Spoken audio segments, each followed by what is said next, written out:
ایک فتنہ اٹھا امام احمد ابن حنبل رحمہ اللہ کے زمانے میں، قرآن کو اللہ کی مخلوق مانا جائے یا نہ مانا جائے۔ بادشاہ نے کہنا شروع کر دیا قرآن اللہ کی مخلوق ہے۔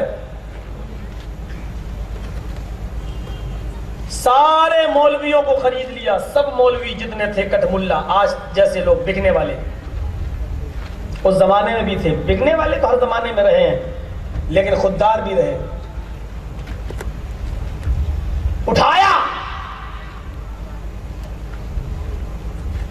سب کو دینار و درہم کی تھیلیاں پھینکی، سب بک گئے۔ سارے مولویوں نے فتویٰ دے دیا کہ قرآن اللہ کی مخلوق ہے۔ کون ہے؟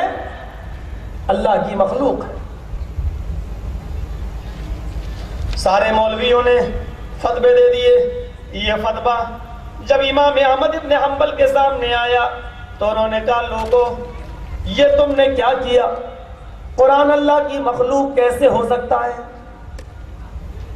کل من علیہا فان، کیا تم نے قرآن میں نہیں پڑھا میری ساری مخلوق فنا ہوگی اور جو ذات باقی رہے گی وہ مخلوق نہیں، وہ یبقا وجہ ربک ذو الجلال والاکرام، تیرے رب کی ذات باقی رہے گی، اللہ کے علاوہ سب مخلوق سب فنا ہو جائے گا، صرف اللہ باقی رہے گا کیونکہ وہ مخلوق نہیں ہے۔ اگر ہم قرآن کو اللہ کی مخلوق مان لیں تو قرآن کو بھی فنا ہونا پڑے گا، یہ ماننا پڑے گا کہ قرآن بھی فنا ہوگا، قرآن بھی مٹے گا، جبکہ قرآن مٹنے والی چیز نہیں ہے، قرآن فنا ہونے والی چیز نہیں ہے۔ اس لیے القرآن کلام اللہ لیس بمخلوق، قرآن اللہ کا کلام ہے، مخلوق نہیں۔ بادشاہ نے پکڑ لیا، احمد کیا کہہ رہے ہو؟ کہا کہ القرآن اللہ کا کلام ہے، مخلوق نہیں ہو سکتا۔ باندھ دیا، پہلے تو نوٹ پھینکے لیکن ہر کوئی بک جائے ایسا تو ممکن نہیں ہے۔ اب کہتے ہیں تھرڈ ڈگری کا استعمال کیا جائے، یہی ہوتا ہے نا۔ اب دیکھ لیجئے اتر پردیش کے اندر یہی ہوا نا، جب رپورٹ یہ سامنے آ گئی کہ جو 3 لڑکے جو پکڑے گئے بیچارے بم بلاسٹ کے اندر، خالد مجاہد قاسمی وغیرہ، یہ سب دیوبند سے فارغ تھے یہ بچے، اور بم بلاسٹ میں جھوٹے کے کیس میں ڈال دیے گئے، اور خالد مجاہد کا انتقال ہو گیا لوٹتے وقت تاریخ سے، اور یہ کلیئر ہو چکا ہے کہ اس میں پولیس والوں نے ٹارچر کیا تھا، اس کو مارا تھا، کیونکہ بے قصور اور بے گناہ ثابت ہوئے یہ لوگ۔ رپورٹ ابھی سامنے نہیں آئی تو سوچا کہ اب پولیس والوں پر گاج گرے گی کہ جب یہ بے قصور تھے تو پکڑا کس نے اور کتنے لوگوں پہ گاج گرے گی، اس لیے اس بچے کو ٹارچر کیا گیا، اندرونی چوٹیں دی گئی اور مار دیا گیا۔ یہ تھرڈ ڈگری کا استعمال ہوتا ہے، اور تھرڈ ڈگری کے آگے بڑے سے بڑے لوگوں کے کلیجے پانی ہو جاتے ہیں۔ تھرڈ ڈگری کے آگے اجمل قصاب کو اتنا ٹارچر کیا گیا تھا پاکستانی آدمی کو کہ وہ عدالت میں چیخ چیخ کر کہتا تھا کہ جج صاحب ہاں میں نے سب کچھ کیا ہے، مجھے سزائے موت کا حکم دے دو، جلدی پھانسی پہ لٹکا دو۔ وہ یہ چیختا تھا، یعنی اس کے لیے زندگی تنگ ہو چکی تھی، وہ یہ کہتا تھا کہ میرے لیے مر جانا پڑتا ہے، اتنا ٹارچر کیا جاتا، تھرڈ ڈگری کا استعمال اتنا کیا جاتا۔ کہا کہ امام احمد ابن حنبل نہیں مان رہا ہے تو اس کے لیے تھرڈ ڈگری کا استعمال کرو، یہ قرآن کو اللہ کی مخلوق نہیں کہہ رہا ہے۔ کوڑے مارنا شروع، اور سب کے سامنے کوڑے مارے گئے۔ احمد ابن حنبل کی سوانح حیات لکھنے والے ابو الکلام آزاد نے لکھا ہے کہ اتنا زبردست کوڑا تھا وہ، ایک کوڑا پڑا تو قمیض پھٹ گئی، دوسرا کوڑا پڑا تو کھال اپڑ گئی۔ وہ کوڑے اتنے سخت تھے کہ لو ضربت الفیل لہربت، اگر وہ کوڑا کسی ہاتھی کو مارا جاتا تو ہاتھی بھی بھاگ جاتا، ہاتھی بھی وہ تکلیف برداشت نہیں کر سکتا تھا، ایسا کوڑا احمد ابن حنبل کو مارا جا رہا ہے۔ کمر بند ٹوٹ گیا، پیچھے سے ہاتھ بندھے ہوئے ہیں، نظریں آسمان پر گئیں، الہ العالمین اگر میں حق پر ہوں، تیرے دین کے سچے راستے پر ہوں، تیرے نبی کے راستے پر ہوں، قرآن کو اللہ کی مخلوق نہیں کلام مان کر اگر میں سچ ہوں تو آئے اللہ اس لنگی کو اس پیجامے کو میری کمر سے نیچے نہ گرنے دینا. الہ العالمین میری شرمگاہ کی حفاظت فرمانا, میرے سطر کی حفاظت فرمانا. کمر بند ٹوٹ گیا, ہاتھ پیچھے سے بندھے ہیں. فرشتوں نے امام احمد ابن حنبل کے پیجامے کو پکڑ رکھا ہے, پکڑ رکھا ہے. پیجامہ کا کمر بند اظہار بند ٹوٹ گیا, لیکن پیجامہ کمر سے نیچے سرکنے کے لیے تیار نہیں. ایسے 80 کوڑے احمد ابن حنبل کی پیٹھ کے اوپر مارے گئے. وَتَوَاصَوْا بِالْحَقِّ وَتَوَاصَوْا بِالصَّبْرِ. یہ لوگ بھی نقصان میں نہیں ہے جو پرواہ نہیں کرتے بادشاہ کی, بادشاہت کی, اور حق بات کہتے رہتے ہیں چاہے وہ کسی کے بھی خلاف گزرے. حق بات کا اعلان کرنے والے, حق بات بولنے والے نقصان میں نہیں ہیں. ہم تو اپنے بیٹے اور پڑوسی کے بیٹے میں اگر لڑائی ہو جائے تو اپنے بیٹے اور پڑوسی کے باپ میں بھی حق نہیں بول سکتے. دین کے معاملے میں ہم حق کیا بولیں گے اور دین کے معاملے میں حق راستہ کیا اپنائیں گے؟ دیکھ لیجیے میں رانچی کب سے آ رہا ہوں, جو تقریریں کر رہا ہوں بالکل سمپل سادہ, کسی کو کچھ ٹارچر نہیں کر رہا ہوں. ہمارے دیوبندی بھائی بھی آتے ہیں, بریلوی بھائی بھی آتے ہیں, اہل حدیث بھی آتے ہیں, سب تقریریں کرا رہے ہیں اور سب لوگ میرے جلسے میں آ رہے ہیں اور سب کہہ رہے ہیں کہ نہیں مولوی جرجیت صاحب کی تقریر میں کوئی ہیر پھیر نہیں ہے, بالکل صحیح چل رہی ہے. لیکن اس کے باوجود دیکھ لیجیے ابھی پچھلے دنوں میں کتنی گالیاں دلوائی گئی مجھے. مناظر اسلام جیسا آدمی اپنے آپ کو مناظر کہے اور میرے سیدھے سادہ تقریر پر بھی ڈائریکٹ مجھے میری ماں کی گالی دے تقریر میں, اور یہ کہے کہ اللہ جانے اس جرجسبا کو اس کی ماں نے کس راستے سے پیدا کیا. تصور کرو, یہ حالات ہیں. میں آپ اپنی شکایت آپ کی عدالت میں پیش کر رہا ہوں. مجھے بتاؤ میری ماں نے کیا بگاڑا تھا تمہارا؟ حق بات پر میں بول رہا ہوں, اس لیے حق آپ سے بھی میں جاننا چاہتا ہوں کون سے جملوں کی سزا آپ مجھے دے رہے ہیں. میں نے رانچی میں کون سی ایسی تقریر کی جس سے کسی کے دل کو ٹھیس پہنچے؟ کیوں تم یہ باتیں کہہ رہے ہو کہ اللہ جانے اس جرجسبا کو اس کی ماں نے کس راستے سے پیدا کیا؟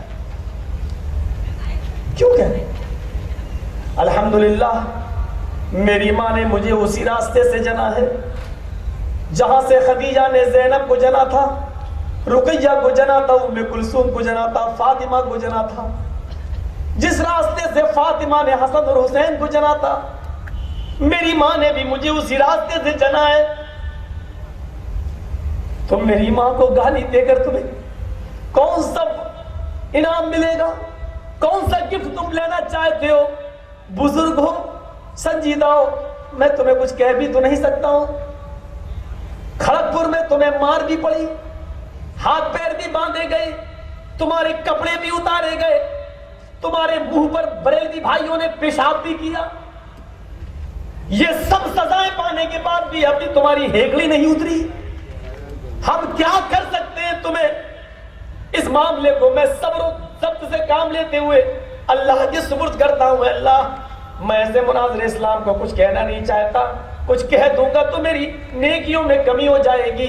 اے اللہ میں اس مقدمے کو تیری عدالت میں پیش کرتا ہوں, مجھے قیامت کے دن اس کا پورا پورا انصاف چاہیے. دل سے جو آہ نکلتی ہے وہ اثر رکھتی ہے, پر نہیں طاقت پرواز مگر رکھتی ہے. میں پوچھنا چاہتا ہوں آپ سے کہ آپ کا مولوی سب کچھ بول کے نکل جاتا ہے اور آپ اس کو کچھ نہیں کہتے, کیوں؟ آپ کہیے کہ رانچی میں جرجیت صاحب اتحاد اور اتفاق کی باتیں کر رہے ہیں, سب کو ملانے کی باتیں کر رہے ہیں. خبردار جو آپ نے کسی کے بارے میں زہر اگلنے کی کوشش کی اور رانچی کے اتفاق اور اتحاد کو بگاڑنے کی کوشش کی, لیکن آپ بھی نہیں کہہ پاتے یہ ساری باتیں.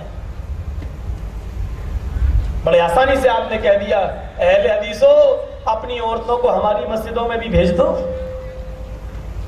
ہمارے نوجوان لڑکے سب کچھ کر ڈالیں گے اور آپ کی ماں بہن بیٹیاں فری میں بغیر محنت کے حاملہ ہو جائیں گی. یہ ایک بزرگ عالم کی زبان سے ایسے جملے میرے بھائیوں اچھے نہیں لگتے ہیں. اس سے آپ کتنا غلط میسج دے رہے ہیں. آپ یہ بتانا چاہتے ہیں کہ ہماری عوام اتنی گندی ہے کہ مسجد میں آنے والی عورتوں کو بھی نہیں چھوڑ سکتی ہے. تو پھر بازار میں پھرنے والی اور کپڑا اور مارکیٹنگ کرنے والی عورتیں کیسے محفوظ رہ سکتی ہیں؟ یہ آپ خود میسج دے رہے ہو اپنی عوام کو۔ یہ کون سے جملے ہیں؟ خانہ کعبہ دنیا کی سب سے عظیم مسجد، جہاں 1 رکعت نماز پڑھنے کا ثواب 1,00,000 رکعت ہے، وہاں آج تک تم نے اپنی عورتوں کو جانے سے نہیں روکا ہے۔ اس مسجد میں عورتیں نماز بھی پڑھتی ہیں، طواف بھی کرتی ہیں۔ جب دنیا کی سب سے بڑی مسجد کے اندر عورتیں جا سکتی ہیں اور نماز پڑھ سکتی ہیں، تو ہماری مسجدوں میں اگر عورتیں نماز پڑھنے چلی جائیں پردے کے ساتھ، ان کا انتظام الگ ہے، رہنے کا انتظام الگ، گزرنے کا انتظام الگ، وضو خانہ الگ، آنے جانے کا راستہ الگ، تو کون سی بجلی گر گئی کہ وہ اتنی گندی ہو گئی کہ تم نے یہاں تک کہہ ڈالا کہ ہماری مسجدوں میں بیچ دو، ہمارے بے نمازی بھی نمازی بن جائیں گے؟ یعنی ہماری عوام بھی مسجدوں میں ان لڑکیوں کے چکر میں نماز پڑھنا جانا شروع کر دے گی۔ میرے بھائیوں، کون سا پیغام دینا چاہتے ہو تم؟ اس کا جواب میں بھی ایسا دے سکتا ہوں، زبان میرے منہ میں بھی ہے، اور ایسا جواب دے سکتا ہوں کہ کل صبح کرفیو لگ جائے، میں ایسا سخت جواب دے سکتا ہوں، لیکن میں یہ جواب دے کر اس مولوی کی طرح نہیں ہونا چاہتا ہوں، ورنہ ہم میں اور اس میں فرق ہی کیا رہ جائے گا؟ ہم اپنے اس مقدمے کو اللہ کی عدالت میں پیش کرتے ہیں، اللہ قیامت کے دن مجھے انصاف چاہیے، میں نے یہ مقدمہ تیری عدالت میں پیش کیا ہے۔ وَتَوَاصَوْا بِالْحَقِّ، حق بات کہتے رہو، کوئی پرواہ مت کرو کسی کی۔ امام مالک کو دیکھ لو، ان کے زمانے میں ایک واقعہ پیش آیا، امام مالک کی سیرت پڑھی آپ، ایک واقعہ پیش آیا، بادشاہ جو تھا امام مالک کے دور میں جو بادشاہ تھا، اس بادشاہ کو ایک غریب انسان کی، ایک غریب آدمی کی کوئی بیوی بڑی خوبصورت تھی، وہ پسند آ گئی۔ تو بادشاہ نے مولویوں کو بلایا اور کہا کہ مجھے اس عورت سے شادی کرنا ہے، یہ مجھے اچھی لگتی ہے، اب بتاؤ یہ کیسے میری بنے گی؟ لوگوں نے کہا یار یہ تو اس کی بیوی ہے، جب دوسرے کی بیوی ہے تو وہ تمہاری بیوی کیسے بن سکتی ہے؟ بادشاہ نے اشرفی و دینار پھینکے، راستہ بتاؤ، میں یہ نہیں پوچھ رہا ہوں کہ یہ کیسے ملے گی، راستہ بتاؤ۔ مولویوں نے فتویٰ دے دیا کہ طلاق لے لو۔ کہا ارے بھائی وہ طلاق ہے، اس کا آدمی ہے، وہ اس کی بیوی ہے، وہ نہیں دیتا طلاق، تو کیا کریں گے؟ کہا کہ آپ کے پاس پولیس ہے، فورس ہے، فوج ہے، سپاہی ہیں، یعنی اشارہ کیا کہ گردن پہ تلوار رکھ دو اور مجبور کر دو، نہیں مانے تو قتل کر دو۔ چمچوں نے بادشاہ کے اس آدمی کی گردن پر تلوار رکھ دی، طلاق دے رہا کہ نہیں دے رہا؟ ارے بھائی میری بیوی ہے، میں اس سے محبت کرتا ہوں، وہ مجھ سے محبت کرتی ہے، میں طلاق کیسے دوں؟ کہا دے رہا ہے کہ نہیں دے رہا؟ نہیں تو پہلے سیدھے طرح سمجھایا، نہیں دیا طلاق تو زبردستی، اور جب مجبور کر دیا اس آدمی کو تو اس کی بیوی کہنے لگی نہیں رک جاؤ، میرے شوہر تمہاری زندگی میرے لیے زیادہ اہم ہے، اگر تم زبردستی کرو گے اور بادشاہ کی بات نہ مانو گے تو یہ تمہیں قتل کر دے گا، اور میں عدت گزار لوں گی اور یہ پھر بھی مجھ سے شادی کرے گا، ایسا کرو، میں نہیں چاہتی کہ میرے بچوں کی زندگی خراب ہو، ان کو ان کا باپ کا چہرہ دیکھنے کو نہ ملے، میرے پیارے شوہر تم زندگی پاؤ، مجھے طلاق دے دو، میں تمہاری زندگی میری نظر میں زیادہ محبوب ہے۔ شوہر نہ چاہتے ہوئے بھی کلیجے کو مضبوط کرتا ہے، تلوار گردن پر رکھی ہوئی بادشاہ کے ظلم و ستم کو دیکھتا ہے اور نہ چاہتے ہوئے بھی ان مجرم بادشاہ کی، اس ظالم بادشاہ کی ظلم کے آگے چھپ جاتا ہے اور اپنی بیوی کو طلاق دے دیتا ہے کہ میں نے تجھے طلاق دی، طلاق دی، طلاق دی۔ بیوی عدت گزارتی ہے اور بادشاہ اس سے زبردستی شادی کر لیتا ہے۔ مولویوں نے فتوے دے دیے طلاق ہوئی چاہے زبردستی صحیح، لہذا وہ طلاق جائز ہے، اور بادشاہ نے عدت کے بعد اس عورت سے نکاح کر لی، یہ نکاح جائز ہے۔ مولویوں کا فتویٰ عام ہو گیا، بادشاہ اس بیوی کے ساتھ رہنے لگا، لیکن یہی معاملہ جب امام مالک کے سامنے آیا، خوددار عالم کبھی زندگی میں بکے نہیں ہیں اور بادشاہوں کے ظلم کا انہوں نے کبھی پرواہ نہیں کی ہے۔ امام مالک کو جب پتا چلا کہ اس کی گردن پر بندوق رکھی گئی، تلوار رکھی گئی، لاٹھی ڈنڈے رکھے گئے، کھنجر رکھا گیا، اور مجبور ہو کر اس نے نہ چاہتے ہوئے اپنی بیوی کو طلاق دی، تو امام مالک نے جمعے کے دن خطبہ دیا، بادشاہ سامنے بیٹھا ہے اور بادشاہ کے ساتھ 500 باڈی گارڈ ننگی تلوار چمکائے ہوئے اسی کے پاس بیٹھے ہوئے ہیں، لیکن امام مالک کو کوئی پرواہ نہیں، کتنے ہی باڈی گارڈوں کے ہاتھ میں تمہارے پاس تلوار ہو، کوئی پرواہ نہیں۔ انہوں نے اسی جمعے کے خطبے میں کہا میں نے سنا ہے بادشاہ نے زبردستی اس عورت سے طلاق، اس آدمی سے طلاق لی ہے، اس کی گردن پہ تلوار رکھی گئی ہے اور وہ چاہتا نہیں تھا، مجبور تھا، مجبوری میں اس نے طلاق دے دی ہے۔ اگر یہ بات صحیح ہے تو اعلان سنو امام مالک کا، حق بات سنو امام مالک کی۔ اللہ کے نبی فرماتے ہیں اے لوگوں، مسجد میں خطبہ دیا حضرت امام مالک نے اور کیا فرمایا؟ لوگوں، محمد رسول اللہ کا فرمان ہے ان الطلاق المکرہ لیس بشیء، زبردستی جو طلاق دلوائے وہ طلاق پڑتی ہی نہیں۔ بادشاہ نے زبردستی طلاق دلوائی ہے، یہ طلاق نہیں ہوئی ہے۔ جب طلاق نہیں ہوئی ہے تو پھر عدت کیسی؟ اور اس نے نکاح کر لیا ہے جب اس نے طلاق ہی نہیں دی ہے، یعنی زبردستی طلاق دی۔ تو جب زبردستی کی طلاق ہی نہیں ہے، تو جب طلاق ہی نہیں ہے تو نکاح کیسا؟ اور جب نکاح نہیں ہے تو بادشاہ اس عورت کے ساتھ زناکاری کر رہا ہے۔ اپنا خطبہ دیا اور ہٹ گئے، جیسی مسجد سے نکلے گرفتار ہو گئے۔ مسئلہ بدلو، بادشاہ اور اس کے باڈی گارڈوں نے کہا، باندھ دیا ہاتھ پیر، مسئلہ بدلو کا سوال ہی پیدا نہیں ہوتا۔ کوڑے مارے، ہاں پھر نوٹ پھینکے، لو کتنا چاہیے؟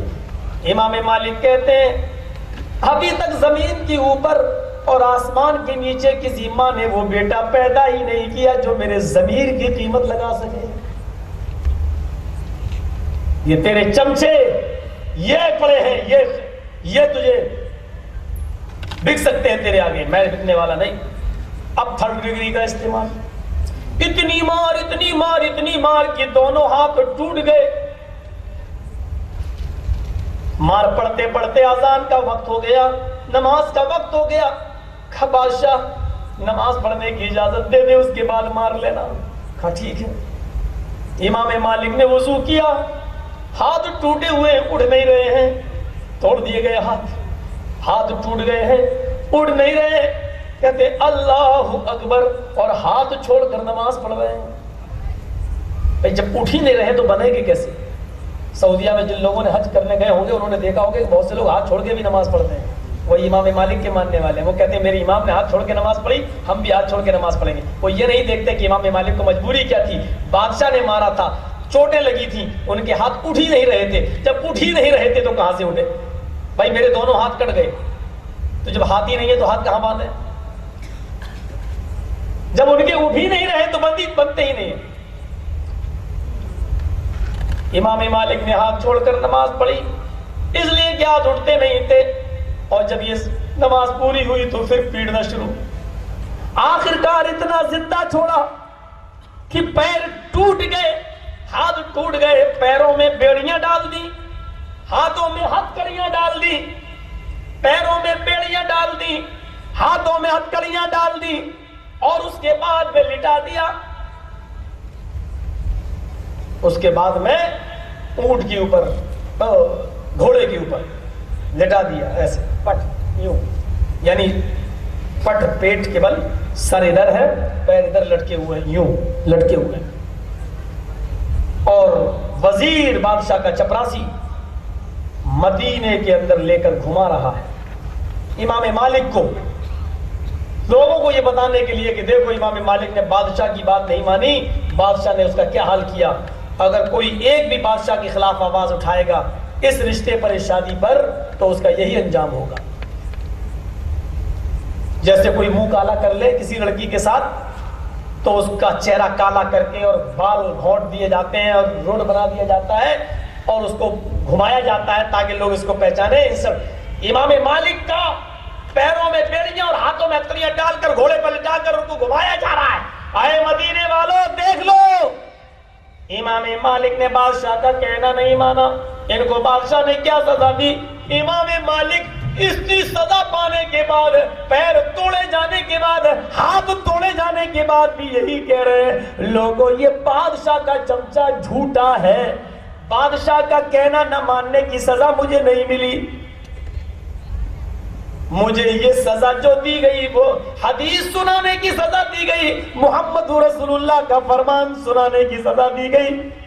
بادشاہ نے جو ایک غریب آدمی کی عورت سے زبردستی شادی کی ہے، یہ اسی کی سزا مجھے دی گئی، اور میں اتنی سزا پانے کے بعد اے مدینے والوں ابھی بھی یہی فتویٰ دیتا ہوں، ابھی بھی وہی حدیث پڑھ کے سناتا ہوں، ان الطلاق المکرہ لیس بشیء، زبردستی طلاق ہی نہیں ہوتی، بادشاہ حرام کاری کر رہا ہے اپنی عورت کے ساتھ، اس غریب کی عورت کے ساتھ حرام کاری کر رہا ہے۔ اتنی سزا پانے کے باوجود بھی امام مالک نے ہتھیار نہیں ڈالے، حدیث پڑھنا بند نہیں کیا، حق بات کہتے رہے اور ڈنکے کی چوٹ پر گئے۔ تو تیسرا آدمی جو نقصان میں نہیں ہے وہ کون ہے؟ جو حق بات کہتا رہتا ہے اور حق بات کو کہنے میں کسی کا خوف اور ڈر محسوس نہیں کرتا ہے۔ یہ ہے پہلا جو ایمان لایا، دوسرا جو عمل صالح کیا، اور تیسرا جو حق بات کا اعلان کرتا رہا، حق بات ڈنکے کی چوٹ پہ کہتا رہا، اور چوتھا وَتَوَاصَوْا بِالصَّبْرِ، حق بات کہنے میں جو پریشانیاں آتی ہیں اس پر صبر کرتا ہے۔ صبر، صبر کس کو کہتے ہیں؟ ہم نے یہ سمجھ رکھا ہے کہ کوئی مارے اور ہم پٹتے جائیں یہ صبر ہے۔ ہمارے پڑوس میں ایک بہت بڑا شورسفل آدمی رہتا ہے، کئی نیتاؤں سے اس کے اچھے تعلقات ہیں،